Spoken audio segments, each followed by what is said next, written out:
जय श्री कृष्ण, जय श्री राधे।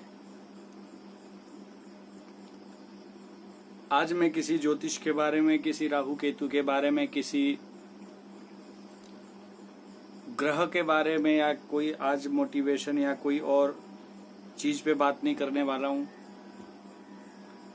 आज मैं बात कर रहा हूं एक किसान के लिए, एक मजदूर के लिए, एक खेत में काम करने वाले व्यक्ति के लिए। प्लीज आप स्किप कर जाना इस वीडियो को अगर आपके मन में किसान के लिए रिस्पेक्ट नहीं है, अगर आप एक मजदूर के लिए आपके मन में रिस्पेक्ट नहीं है, अगर आप एक खेती करने वाले व्यक्ति के लिए रिस्पेक्ट अपने मन में नहीं रखते हैं, तो प्लीज आप इस वीडियो को स्किप कर जाएं, आगे बढ़ जाएं। मुझे कोई आपसे आपत्ति नहीं है, मुझे कोई आपके व्यूज के ऊपर काउंट नहीं करना है, मुझे कोई आपके कमेंट्स या मुझे कोई आपके वो शेयरिंग मुझे नहीं देखनी है कि आप किन किन लोगों ने शेयर किया है। वो लोग शेयर करना जो एक किसान के लिए, एक मजदूर के लिए, एक खेत में काम करने वाले व्यक्ति के लिए रिस्पेक्ट रखता हो, वो लोग केवल शेयर करें। एक किसान को जिंदगी में क्या मिलता है, मैं उसके लिए कुछ बात करना चाहता हूँ। मैं एक मध्यम वर्गीय परिवार से जुड़ा हुआ व्यक्ति हूँ। मेरा पूरा परिवार, मेरे पिताजी, हम सब खेती करते हैं और खेत में से ही कुछ जो मिला है, आज जीवन में जो कुछ भी है वो उन खेतों से ही मिला हुआ है और उन खेतों के ऊपर की गई मेहनत से ही हुआ है। एक किसान को आखिर क्या मिलता है, एक मध्यम वर्गीय व्यक्ति को क्या मिलता है? हमें सरकार की तरफ से बहुत सारी सुविधाएं शायद नहीं मिलती है, हमें 2, 4, 5 गिनी चुनी सुविधाएं मिलती हैं जिनके बारे में मैं आज बात करना चाहता हूं आपसे। हमें डिपू का राशन मिलता है, वही डिपू का राशन सरकारी बंदे को भी मिलता है, सरकारी जॉब करने वाले को भी मिलता है, एक बिजनेसमैन को भी मिलता है। नेताओं को शायद इसकी जरूरत नहीं होती। एक मध्यम वर्गीय, एक मजदूरी दिहाड़ी करने वाले व्यक्ति के लिए भी वही डिपू का राशन, और एक 50, 60, 70, 1 लाख रुपए की सैलरीज वाले जो लोग हैं उनके लिए भी वही रेट पर वही सुविधाएं उनको भी प्राप्त होती हैं।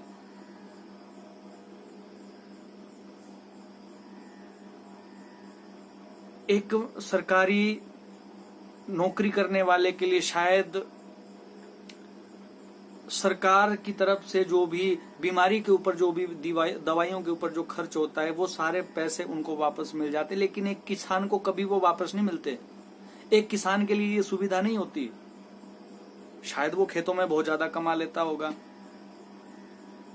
मेरा किसी भी व्यक्ति से कोई विरोध नहीं है, मैं किसी भी व्यक्ति के लिए कोई विरोध नहीं करना चाहता हूं, पर मैं एक फैक्ट की बात कर रहा हूं। एक किसान के लिए क्या मिलता है, एक किसान मजदूर के लिए आज तक क्या मिला है?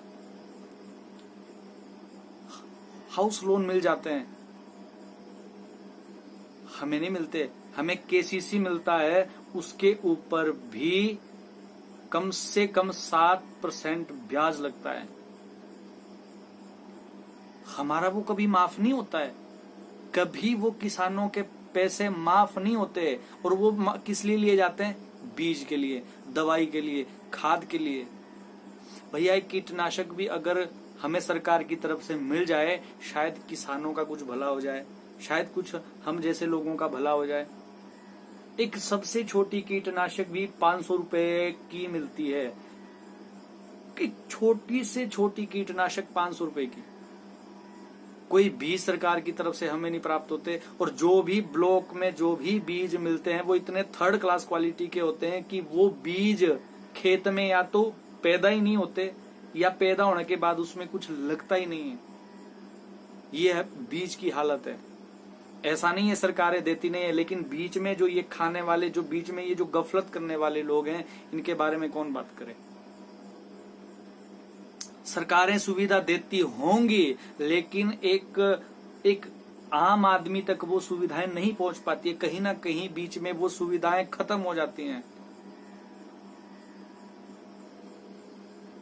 या 1.5 लाख रुपए की सैलरी लेने वाले एक नेता के लिए फोन कॉल की सुविधा है, उसके लिए गाड़ी में पेट्रोल भरवाया जाता है, उसके रहने की सारी सुविधाएं सरकार उठाती है, उसके खाने की सारी सुविधाएं सरकार पे करती है, उसके आने जाने की सारी व्यवस्थाएं सरकार करती है, उसकी गाड़ी सरकार देती है। एक आम आदमी के लिए ये सुविधा नहीं होनी चाहिए, एक किसान के लिए ये सुविधा नहीं होनी चाहिए। यार प्याज 50 रुपए किलो हो जाते, नेता लोग धरने पे चले जाते हैं, महंगाई हो गई, महंगाई हो गई, महंगाई हो गई, महंगाई हो गई। अरे भैया एक प्याज उगाने में आपको मालूम है कितना टाइम लगता है? बड़े बड़े राजनेताएं हल्ला करने लग जाते हैं अगर टमाटर 150 रुपए किलो हो जाए, 100 रुपए किलो अगर लहसुन हो जाए तो बड़ा हंगामा करते, बड़ी महंगाई हो गई। अरे भैया 9 महीने लगते हैं प्याज, एक लहसुन को उगाने के लिए 9 महीने लगते हैं। जो 100 रुपए किलो प्याज लहसुन हमने बेचा है ना, 150 रुपए कम से कम हमने बीज लिया है, 9 महीने उसकी देख रेख की है, तब जाकर के वो 100 रुपए किलो बिका है। और बीज कितना लिया? 150 रुपए किलो। एक मजदूर के लिए क्या मिलता है, एक मध्यम वर्गीय परिवार के लिए क्या मिलता है? डिपू का राशन। एक किसान के लिए क्या मिलता है? डिपू का राशन। यार हम खेत में उगा करके गेहूं बेचते हैं 10 रुपए किलो, सरकार हमसे लेती है 10 से 12 रुपए किलो। सरकारी रेट शायद तय हुआ था 20 रुपए किलो गेहूं मिलेगा, बिकेगा, लेकिन ये सिर्फ बोलने की बातें, ग्राउंड लेवल पर ये चीजें अमल नहीं होती है। हम पूरी मेहनत करके कम से कम 5 महीने 6 महीने मेहनत करने के बाद गेहूं उगाते हैं, हमें कितना? 10 रुपए किलो। और वही गेहूं का आटा लेने जब हम सरकार की दुकान पर जाते हैं या किसी और दुकानों पर जाते हैं, वो हमें कितना मिलता है? 25 से 30 रुपए। भैया जो टमाटर तुम 50 रुपए किलो ले रहे हो, वो हमसे 15 से 20 रुपए किलो में लिए गए हैं। बाकी के सारे गलती आपकी भी नहीं है, गलती एक किसान की भी नहीं है। मिडल मैन डिस्ट्रीब्यूटर सिस्टम जो हमारे बीच में है, ये बिचौलिया प्रणाली जो हमारे बीच में है, ये सारी गड़बड़ वहां है। यार सब कमाओ भाई, सबको हक है कमाने का, एक किसान को भी हक है उसकी सुविधाओं का। एक 1.5 लाख रुपए की सैलरी लेने वाला एक नेता अगर गाड़ी की सुविधा सरकार की तरफ से ले सकता है, क्या हमें अपनी सब्जियां सरकारी गाड़ी में भेजने की सुविधा नहीं मिलनी चाहिए? क्या हम बस की छत के ऊपर 10-10 किलो 20-20 किलो सामान रख के हम फ्री नहीं लेके आ सकते? भैया उसका टिकट लगता है हमारा। एमएलए एमपीज की सीट फ्री होती है। एचआरटीसी हिमाचल पथ परिवहन निगम में एक एमएलए की, एक एमपी की सीट फ्री होती है, उसका किराया नहीं लगता। आज तक कोई नेता आपने देखा हो कि वो एचआरटीसी की बस में गया हो या उसके परिवार का कोई सदस्य बस में गया हो? उसका इवन ये उसका ड्राइवर तक भी उस सरकारी सुविधा वाली बस में नहीं जाता। क्या वो हमारे लिए फ्री नहीं होना चाहिए? क्या एक किसान के लिए वो किराया माफ नहीं होना चाहिए? यार हमें किसी से बात नहीं करनी होती क्या? हमें किसी को कॉल नहीं करना होता? एक सरकारी नेता को ही, एक नेता को ही सरकारी सुविधा, वो सरकारी बिल मिलना चाहिए। हम क्या किसी से बात नहीं कर सकते? क्या सरकार को नहीं चाहिए यार इतनी सुविधा सरकार हमें दे दे, हाँ जी आपके लिए 200 कॉल फ्री होंगे? कोई तो सुविधा, कुछ तो किसान के लिए सोचा जाए, कोई तो किसान के लिए हाथ उठाए, कोई तो किसान के लिए सोचने के लिए आगे बढ़े। 5 साल में एक बार यार किसान के पांव छूने से कोई महान नहीं बन जाता। किसानों के लिए कुछ करो, हमें बीज दिला दो यार सरकारी, हमें सुविधा दिला दो, हमें मुफ्त में खाद और दवाइयां दिलवा दो बस। ठीक है यार हम अपने पैसे की दवाइयां ले लेंगे, पर बाद में उन दवाइयों के बिल बनवा करके कुछ रिफंड, कुछ 50% हमें वापस दिला दो। कोई इंश्योरेंस ही हमारी खेती का करवा दो, कोई इंश्योरेंस हमारे उस गेहूं का, हमारे कुछ उन लहसुनों का कोई इंश्योरेंस कर दो। सरकार की तरफ से कोई ऐसी योजना कोई आ जाए कि ठीक है भैया आपके इतने बीघे जमीन का इतना इंश्योरेंस हो गया, खेती अगर आपकी बर्बाद हो जाती है तो हम आपको इतना पैसा देंगे। शायद किसान खुशहाल हो जाए यार, शायद किसान जी जाए। ऐसा कोई किसान नहीं है आज जिसके घर पर, जिसके नाम से कोई केसीसी का लोन नहीं बना हुआ है। ऐसा कोई किसान आपको नहीं मिलेगा जिसके सर पर आज 3 से 5 लाख रुपए का कर्ज नहीं होगा। और वो कर्ज किसके लिए लिया है? वो शादी ब्याह के लिए वो कर्ज नहीं मिलता, वो लोन मिलता है किस लिए? खेत में बीज के लिए। लेकिन भैया अनकंडीशनल, कभी बारिश हो जाती है, कभी बिजली गिर जाती है, कभी जरूरत से ज्यादा सूखा पड़ जाता है, कभी जरूरत से ज्यादा पाला गिर जाता है, हमारी खेतियां सारे वो बीज बर्बाद हो जाते हैं। यार किसान के लिए कब करेंगे? एक सरकारी मुलाजिम को टीए डीए सब मिलता है, एक किसान को क्या मिलता है? हमें ट्रांसपोर्टेशन फ्री दिला दो बस, कोई बात नहीं, बीज भी ले लेंगे, कम से कम ट्रांसपोर्टेशन फ्री दे दो। शायद किसान के कुछ पैसे बच जाएं यार, शायद हम भी अपने परिवार को, शायद हम भी अपने ड्रीम्स को पूरा कर सकें, शायद हमारे बच्चे भी, हम खेती करने वाले लोगों के बच्चे भी शायद किसी अच्छे स्कूल में पढ़ सके। भैया ये जो मनरेगा की जो दिहाड़ी मिलती है ना 270 रुपए, उसमें सिर्फ हमारे बच्चे सरकारी स्कूल में पढ़ सकते हैं। आयुष्मान योजना के तहत हम अपना इलाज करा सकते हैं।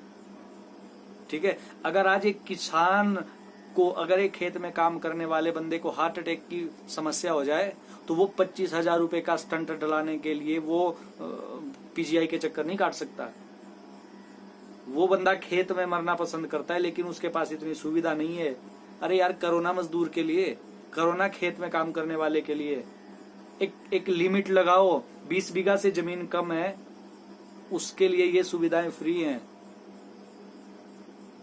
अरे यार, अमिताभ बच्चन को कोरोना हो गया, अमिताभ बच्चन ने क्या खाया, कितनी बार करवट ली, ये तो सब दिखाते हैं, इसके बारे में सब चर्चा करते हैं। कभी एक किसान के लिए आपने चर्चा करके देखिए? एक किसान, एक मजदूर, एक खेत में काम करने वाले लोग के लिए कभी डिबेट किया है?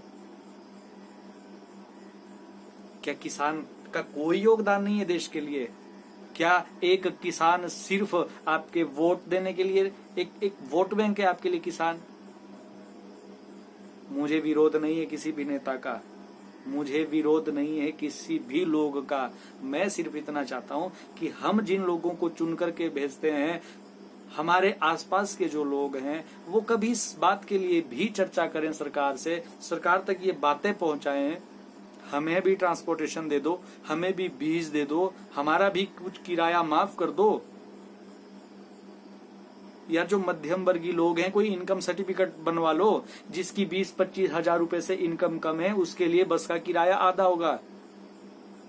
जिस हिसाब से आपने महिलाओं के लिए किराया 25% माफ किया है, भैया हम जैसे पुरुषों के लिए भी कुछ कर लो यार। हमारे पास बहुत बड़ी सुविधा नहीं है भैया। 5 रुपए किलो दूध भी अगर हमें बेचना हो तो हमें 20 रुपए पहले ड्राइवर या कंडक्टर को देने पड़ते हैं। जो दूध आप 40 रुपए यहां लेते हैं, वो हमसे 15 से 20 रुपए किलो में लिया जाता है।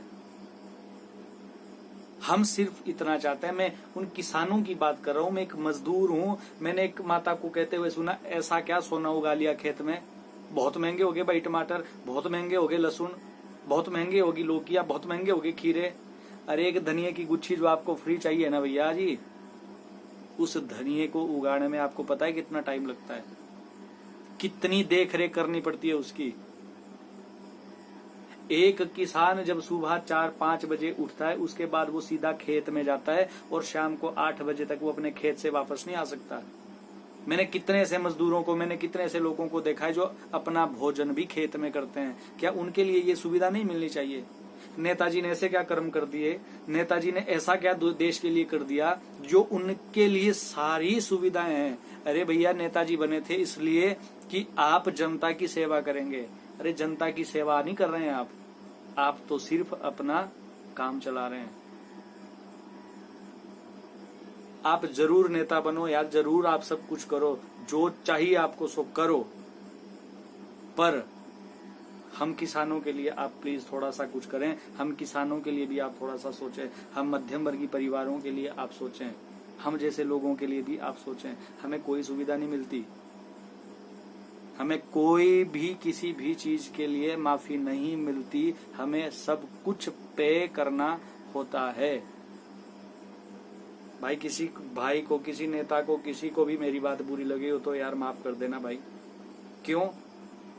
बड़ा दुख होता है, बहुत दुखी होता है मन, जब लोग मार्केट में जाकर के कहते हैं 10 की 1.5 किलो, 10 की 1.5 किलो, 10 की 1.5 किलो।